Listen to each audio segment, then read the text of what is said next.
Hello friends, welcome back to SSTN classes. Previous video में हम लोगों ने क्वाड्रेटिक इक्वेशन चैप्टर कंप्लीट किया and I am here with a new chapter that is arithmetic progression, the chapter number 5th। So before starting we should know what is arithmetic progression, और उससे भी पहले हमें कुछ टर्म्स क्लियर करनी होंगी। The first one is like in our earlier classes, you might have come across some different patterns like 1, 3, 5, 7, 9, so on. This pattern is of prime numbers. Sorry, no, 9 is here, so it is not of prime numbers, it is odd numbers. Right, तो ये pattern आपके पास odd numbers का है। Just like this we have another pattern -4, -6 and -8, so on. So if you observe this pattern, this is formed by using two difference between them. Like 0 and -2 is having difference of 2. -2 and -4 is having difference of 2. -6 and -8 is having. Otherwise, this is with negative sign. So in this way, we can have many patterns: 1, 4, 9, 16, 25, so on. In this pattern, first two patterns, we can say this is an odd number, pattern of odd numbers. But in this one, in third one, this pattern is formed by squares of numbers: 1 square, 2 square, 3 square, 4 square, 5 square, and so on. So in this way, we can have different patterns. And these patterns are generally known as sequences. What are these called? Sequences. But let us go in detail for the term sequence. So for clearing the concept of sequence, I'll take one more example. 2, 4, 6, 8, 10, and so on. So in these above arrangements, all the numbers are arranged in a definite order, even with some rule. That means these arrangements are arranged, or these numbers are arranged in definite order. एक तो वो definite order में होंगे, but according to some rule. According to some rule. Then only we can say that these patterns are sequences. So if we want to describe what is sequence, so that will be sequence is an arrangement of numbers with definite order and according to some rule. So this will be definition for sequence. किसी भी rule के according, like इसमें क्या rule apply हो रहा है? Square of numbers. और इसमें ये we can say even numbers और multiples of 2,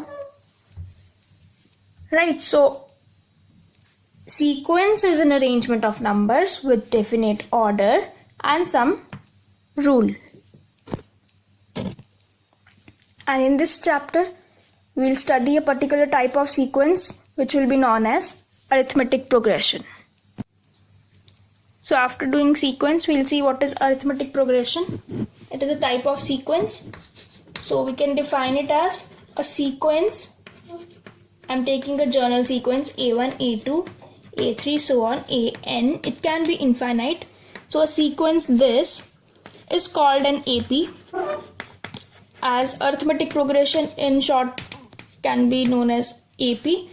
So the sequence is called an AP if there exists, this is the sign for there exist, if there exists a constant number, अगर कोई भी constant number, I am taking here D, कोई constant number है D, such that condition क्या होगी, such that जो इसकी second term होगी, first तो first ही रहेगी, वो हमें लेनी पड़ेगी. अगर आपके पास first term होगी तभी आप AP फॉर्म कर सकते हो. तो अगर सेकेंड फॉर्म को चेक करना है, फर्स्ट टर्म आपको दी है, सेकेंड टर्म चेक करनी है, तो second term will be equals to the first term plus the constant number. Third term is second term plus the constant number. Fourth term will be equals to third term plus that constant number. मतलब previous term में हम एक constant number जो है, जो exist कर रहा है उस एपी के लिए, उनको ऐड कर देंगे उन कांस्टेंट नंबर्स को, तो वो आपको हर टर्म एपी की दे देगा. जहां आपके पास डी जो है that is the common difference. Common difference रहेगा, मतलब जो डी है वो उसकी वैल्यू सेम रहेगी, हम सेम नंबर ऐड कर रहे हैं, तो कॉमन डिफरेंस मतलब इन दोनों टर्म्स में जो डिफरेंस है और इन दोनों जो टर्म्स में डिफरेंस है एपी की टर्म्स में, दैट वुड बी सेम. अगर वो सेम नहीं है तो उसको हम एपी नहीं बोल सकते. सो हमने ये देखा कि second term, third term, fourth term, in this वे हम इसकी nth टर्म फाइंड कर सकते हैं. nth टर्म कैसे, फोर्थ टर्म थी तो a3 आया था, an टर्म होगी तो n-1th टर्म आएगी, और उसमें हम प्रीवियस टर्म में d को ऐड कर देंगे तो आपके पास nth टर्म भी मिल जाएगी. सो इन दिस वे आप हर टर्म एपी की फाइंड कर सकते हो. दैट मीन्स अगर आपको first term given is a, common difference is d, so आप एपी की टर्म्स जो फाइंड करोगे, a plus d, a plus 2d, a plus 3d, a plus 4d, so on, इसी तरह से आपकी टर्म्स चलती जाएंगी. अब ये plus D plus 2d plus 3d ये कैसे आया, लाइक थर्ड टर्म है तो उसमें a2 प्लस डी है, a2 प्लस डी, a2 की तो ऑलरेडी टर्म गिवन है, तो उसमें आप क्या करोगे, इसकी वैल्यू अगर पुट करते हो तो आपके पास a3 की क्या वैल्यू आएगी, a3 की वैल्यू आपके पास आएगी a1 प्लस डी, ये तो सिर्फ a2 की है, प्लस अनदर d, तो you will get a1 plus 2d. तो हो गई third term a1 plus 2d. मैं यहाँ पे फर्स्ट टर्म को a1 लेके चल रही थी इसलिए यहाँ a1 आया, अदरवाइज अगर आपकी टर्म फर्स्ट a है तो a प्लस 2d आ जाएगा. इन दिस वे हम एपी को फॉर्म कर सकते हैं. एंड इन वन मोर वे हम लोग एपी को डिफाइन कर सकते हैं. कोई भी एक sequence, like I am taking a1, a2, a3 so on an, this will be called as an AP if difference of the term and the preceding term is always constant. मतलब दोनों में difference same है, इनका difference next term और a3 का difference वो हमेशा अगर सेम है, कांस्टेंट है, that means that sequence is an AP. Just like अगर आपके पास a2 माइनस a1, अभी अगर ये AP लिया मैंने तो यहाँ पे इनका डिफरेंस क्या होगा, a2 की वैल्यू a1 प्लस डी है, a1 तो a1 है, a2 की वैल्यू a1 प्लस डी है. अगर आप इन दोनों टर्म्स को सब्ट्रैक्ट करोगे तो a1 तो कैंसिल हो जाएगा और आपके पास d बचेगा. मतलब ये जो कॉमन डिफरेंस है, हमेशा हर टर्म को आप माइनस करके देख लो, वही कॉमन डिफरेंस अगर आ रहा है दैट मीन्स वो AP है. सेम वे यहाँ पे, तो उसको मैं जर्नल फॉर्म में कैसे लिखूंगी, a2 minus a1 equals to a3 minus a2 equals to a4 minus a3 equals to a5 minus a4.